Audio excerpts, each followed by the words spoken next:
Aujourd'hui, je vais parler d'un sujet qui me tient à cœur. Un sujet qui n'a rien à voir avec mon domaine, en quelque sorte d'intervention, que ce soit la formation, le coaching, la communication et la compétitivité à l'international. Je vais parler de ce qui s'est passé le 4 août 2020 au Liban. Je vais parler de ce qui s'est passé à Beyrouth. Je vais parler de cette double explosion. Cette double explosion qui a eu lieu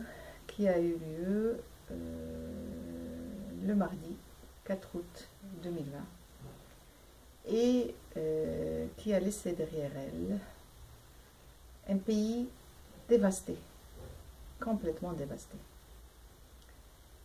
Pourquoi je vais parler de ça? Je vais parler de ça tout simplement parce que j'ai pratiqué dans le portuaire de 1995 jusqu'à 2008 et je sais très pertinemment que les marchandises portuaires, les marchandises qui rentrent au port, dangereuses et inflammables, ont une durée d'entreposage, d'emmagasinage qui ne dépasse pas 48 heures. Il y a certaines marchandises qui ne restent pas du tout dans le port. Il y a d'autres qui ne dépassent pas 48 heures. La question que tout le monde se pose, pourquoi une cargaison qui est sortie en 2013 de la Russie, elle est arrivée au Liban, au port de Beyrouth, en 2014, et elle est restée jusqu'à 2020 dans ce port, tout en sachant que cette cargaison, elle contenait l'équivalent de 2750, si je ne me trompe pas, 2750 tonnes de nitrate d'ammoniac, un produit très dangereux, un produit inflammable, un produit dont les résultats sont là. On a des résultats très très révélateurs.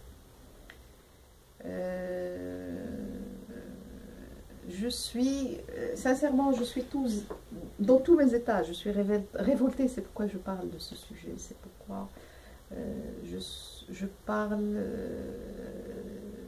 de ce drame, et je n'arrive pas à comprendre, comment des responsables qui gouvernent, comment des responsables portuaires,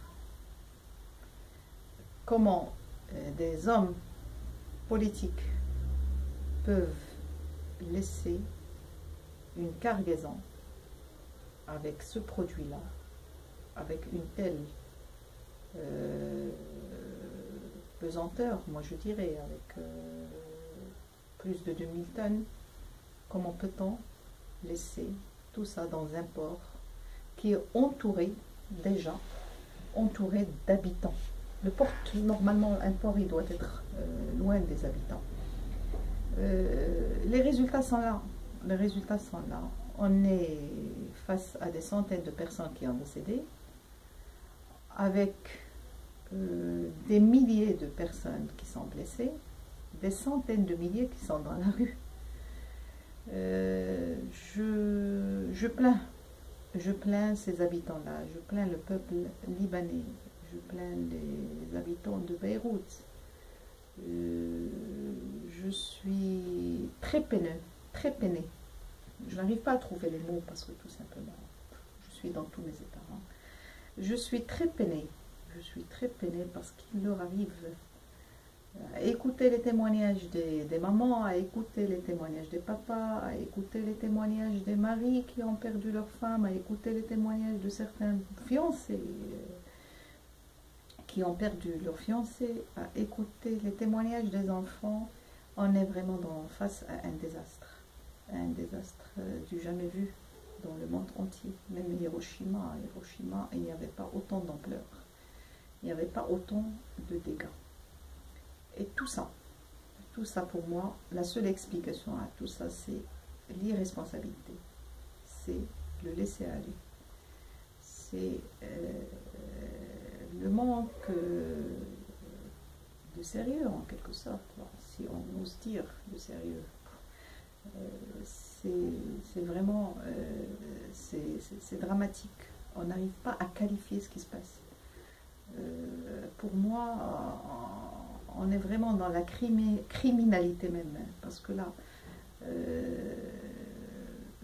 lorsque bon, j'ai fait certaines revues de presse, de la presse pendant ces 2 jours, il s'est avéré qu'il y a eu des écrits, il y a eu 6 écrits qui ont été faits à chaque gouvernement qui est passé. Déjà le Liban, il a beaucoup de problèmes, beaucoup de difficultés économiques.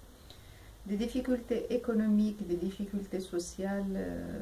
Les Libanais sont au nombre de 10 millions loin, c'est-à-dire en dehors du Liban, qui vivent en dehors du Liban.